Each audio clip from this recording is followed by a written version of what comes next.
Bismillahirrahmanirrahim. Halo semuanya. Assalamualaikum warahmatullahi wabarakatuh.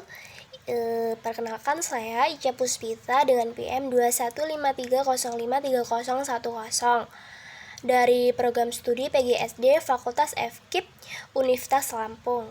Pada kesempatan kali ini saya akan menjelaskan PPT, yaitu materi tema 3 peduli terhadap makhluk hidup kelas 4 SD.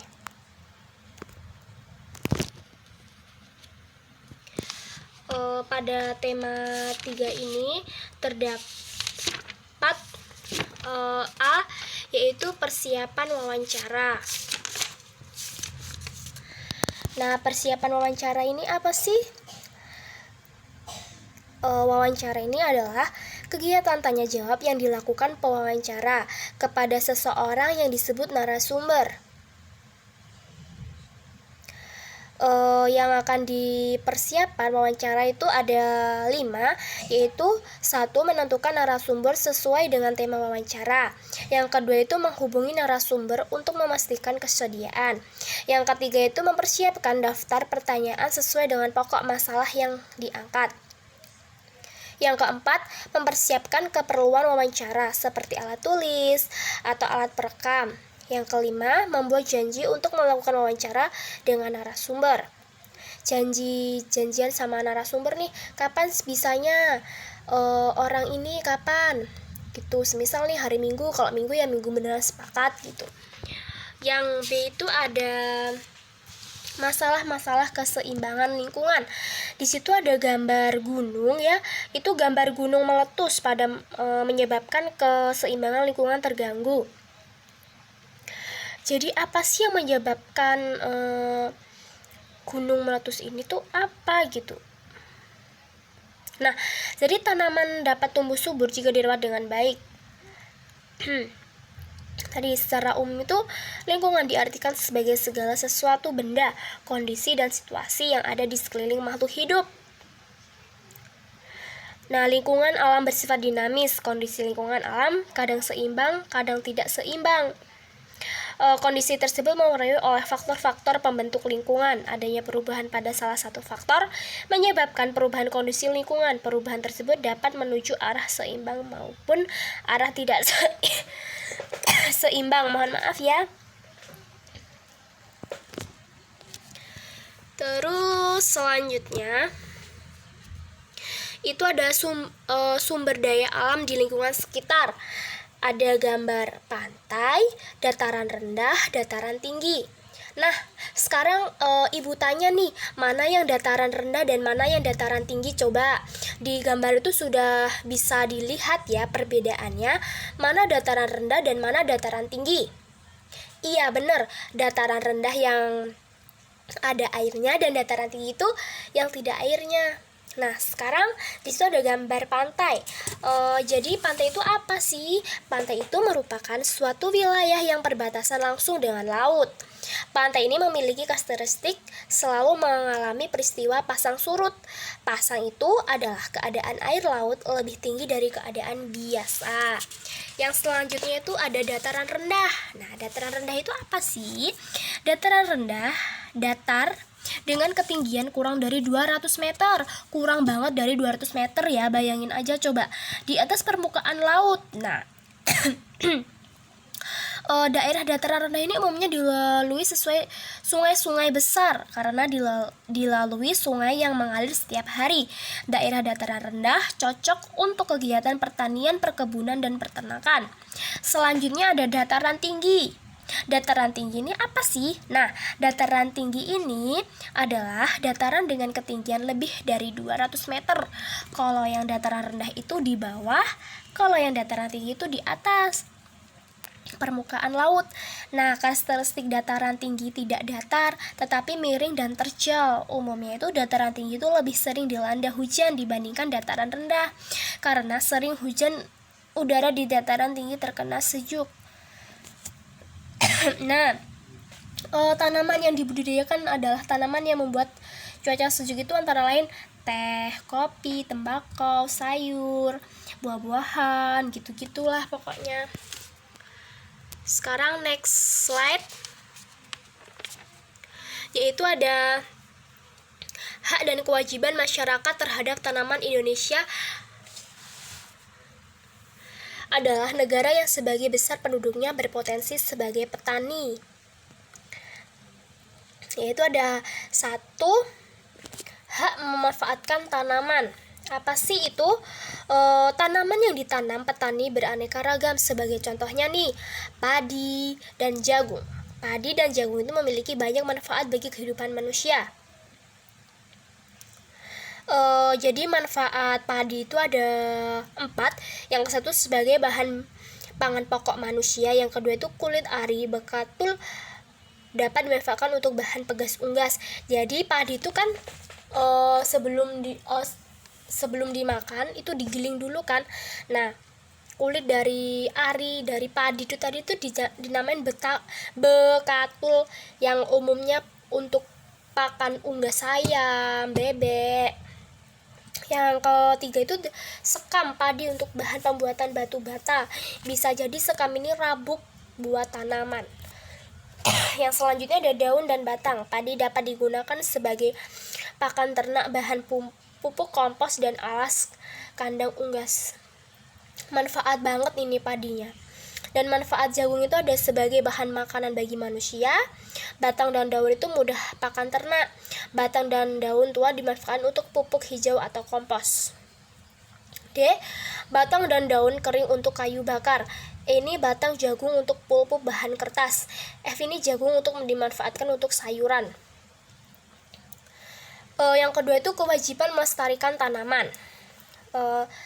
Apa itu? Ayo. Ya benar. Kewajiban melestarikan tanaman itu menerapkan sikap bijak dalam memanfaatkan tanaman dapat membawa dampak positif bagi lingkungan. Sebaliknya, tindakan memanfaatkan tanaman secara berlebihan dapat membawa dampak negatif bagi lingkungan. Contoh nih, menyebabkan bencana alam, meningkatkan polusi udara, serta mengganggu kesehatan warga negara. Melestarikan tanaman bisa dilakukan dengan tindakan-tindakan berikut nih. Yang ke-1 ada menyirami tanaman secara teratur. Yang kedua, memupuk tanaman sesuai kebutuhan. Yang ketiga, melakukan penghijauan secara berkala. Yang keempat, membasmi penyakit dan hama tanaman. Yang kelima, menebang hutan menggunakan sistem tebang pilih. Yang keenam, menyaingi tanaman pengganggu di sekitar tanaman. Next slide. Itu ada merancang karya kolase. Ada yang pernah bikin kan ya ini merancang karya kolase, yaitu tumbuhan di sekitar kita memberi banyak manfaat. Tumbuhan dapat dimanfaatkan sebagai bahan membuat karya seni. Salah satunya itu karya seni memanfaatkan tumbuhan adalah kolase. Perhatikan coba pada gambar berikut itu gambar kupu-kupu yang ditempelkan dengan bahan biji-bijian ya. Itu tadi ada biji jagung, kedelai hijau. Nah, kolase ini adalah karya seni artistik dari berbagai bahan yang ditempel pada permukaan gambar. Keunikan kolase ini, bentuk asli bahan atau material harus tetap terlihat. Bahan kolase berupa bahan alam. Bahan alam itu ya seperti padi, jagung, kedelai, beras. Itu yang dinamakan karya kolase. Nanti ibu kasih tugas untuk membuat kolase ini ya. Digambar dulu kalian mau gambar apa, semisal kupu-kupu, gajah, atau apa. Yang penting nanti ditempelkan bahannya itu bahan alam berupa padi, jagung, beras. Next slide. Yaitu ada bagian-bagian tumbuhan. Nah, bagian-bagian tumbuhan itu terdapat akar, batang, daun, biji, buah. Tolong perhatikan pada gambar di samping itu bagian tumbuhan ya, yang sudah ada panahnya. Jadi akar ini tumbuh di dalam tanah kalau akar. Kalau yang batang ini biasanya tumbuh di atas tanah. Iya jelas, sudah ada contohnya kan ya di gambarnya. Kalau daun itu tumbuh dari batang tumbuhan. Bunga biasanya terletak di ujung batang atau di ketiak daun. Kalau biji, proses penyerbukan benang dari terhadap putik atau menghasilkan biji. Biji ini merupakan hasil penyerbukan pada bunga. Yang terakhir itu ada buah. Buah merupakan bagian yang melindungi biji. Selain itu, buah berfungsi sebagai makanan cadangan. Next slide. Itu ada manfaat melaksanakan hak dan kewajiban terhadap tanaman masyarakat. Memiliki hak untuk memanfaatkan tanaman sebagai contoh menyirami, memberi pupuk, dan menyiangi rumput di sekitar tanaman. Ada manfaat melaksanakan kewajiban terhadap tanaman sebagai berikut. Jadi ada manfaatnya nih, kita menyiramin tanaman, udara menjadi bersih, tanaman tumbuh subur, mengurangi tingkat polusi udara, lingkungan menjadi asri dan sejuk, menciptakan pemandangan dan suasana yang indah. Next slide. Yaitu ada akibat tidak melaksanakan kewajiban melestarikan tanaman nih.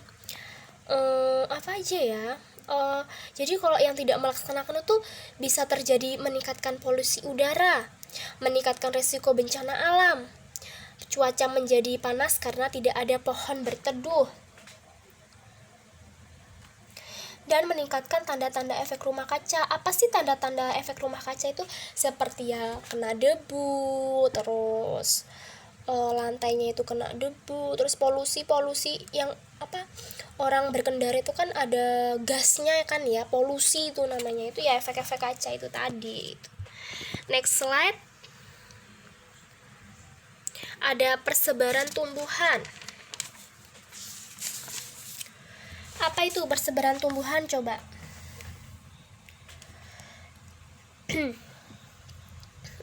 Dalam demikian ini halnya tumbuhan, tidak semua tumbuhan dapat hidup di wilayah tertentu.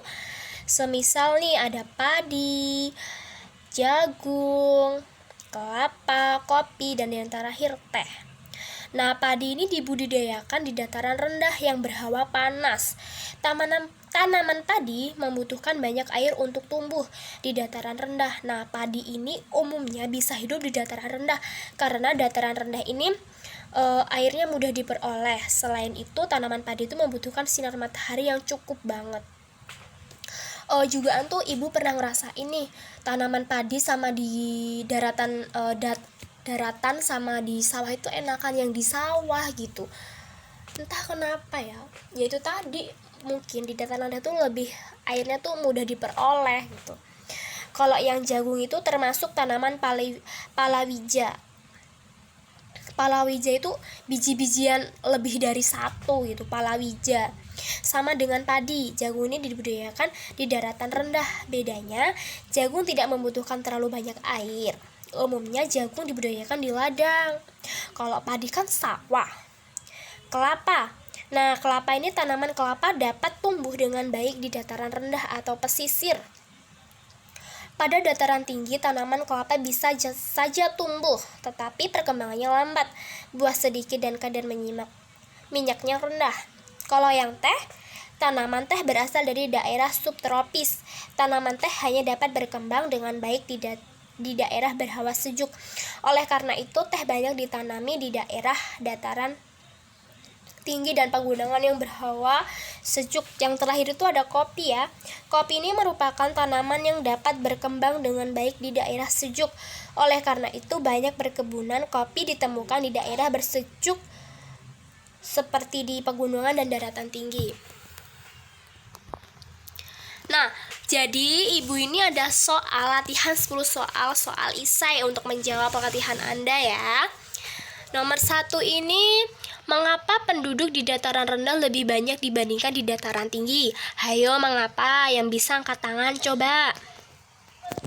Iya, kamu benar sekali. Karena dataran rendah ini adalah tempat yang sangat cocok untuk melakukan kegiatan ekonomi sehingga banyak didapati penduduk serta aksesnya yang sangat mudah. Sedangkan yang dataran tinggi ini banyak dipadati oleh penduduk karena tidak pernah terjadi banjir. Yang kedua, itu apa bacanya? Tuliskan akibat tidak melaksanakan kewajiban terhadap tanaman. Tadi udah Ibu jelaskan ya di PPT sebelumnya. Ada apa aja tadi? Ayo sebutin, ada berapa? 4. Iya benar. Apa saja? Meningkatkan resiko bencana alam sebagai contoh banjir, kekeringan, dan tanah longsor. Yang kedua, cuaca menjadi panas karena tidak ada pohon untuk berteduh. Yang ketiga, meningkatkan tanda-tanda efek rumah kaca. Jadi itu ya, akibat tidak melaksanakan kewajiban terhadap tanaman. Yang ketiga ini, mengapa lokasi perkebunan teh banyak terdapat di dataran tinggi? Tadi Ibu udah jelasin nih. Belum lama kan ya Ibu jelasin, barusan aja. Siapa yang udah ingat? Ayo acung tangan. Iya, apa? Iya benar sekali, karena di daerah dataran tinggi suhunya sesuai sehingga tanaman teh dapat hidup. Benar sekali Anda. Next nomor ya, nomor 4. Apa yang dimaksud kolase? Tadi loh yang ada gambarnya padi-padi ditempelkan. Ayo apa tadi kolase? Ayo, karya seni artistik dari berbagai bahan yang ditempel pada permukaan gambar. Iya. Nomor 5. Tuliskan bagian-bagian tumbuhan secara lengkap. Apa saja? Akar, batang, daun, bunga, biji, buah. Iya, benar sekali. Nomor 6. Cermati gambar berikut. Itu menunjukkan panah apa itu? Batang. Terus soalnya, tuliskan nama bagian tumbuhan yang ditunjuk beserta fungsinya. Batang itu berfungsi apa? Sebagai tempat tumbuhnya daun, bunga, dan buah. Nomor 7. Apa manfaat pantai bagi kehidupan manusia? Manfaat pantai nih, semisal kalau kita weekend, itu manfaatnya apa? Iya benar, untuk kegiatan pariwisata, rekreasi ya, di Pantai Mutun. Siapa nih? Nomor 8. Mengapa tanaman padi tumbuh baik di dataran rendah? Ayo mengapa? Iyalah, karena di dataran rendah yang berhawa panas, tanaman padi membutuhkan banyak air untuk tumbuh. Di dataran rendah itu air mudah diperoleh juga. Tadi udah Ibu jelasin ya. Nomor 9. Tuliskan manfaat padi bagi warga masyarakat. Tadi kan Ibu udah jelasin nih, manfaatnya padi itu banyak sekali. Sebagai bahan pokok dan bermanfaat untuk kesehatan sebagai bahan membuat tepung. Nomor 10. Bagaimana cara membuat kolase? Bagaimana coba? Apa membuat kolase itu apa? Bagaimana tekniknya? Apa saja yang dibutuhkan? Jadi kolase ini dibuat dengan teknik tempel. Yang ditempel menggunakan bahan alam seperti padi, jagung, kedelai, hitam, hijau gitu ya. Iya, pinter-pinter nih dari yang Ibu jelasin dan soalnya mudah terjawab ya. Dari 10 soal isai, tepat banget. Saya akhiri. Wassalamualaikum warahmatullahi wabarakatuh. Mohon maaf jika ada kesalahan kata atau bertutur yang kurang berkenan. Saya mohon maaf. Saya akhiri. Wassalamualaikum warahmatullahi wabarakatuh. Sampai jumpa lagi. Dadah.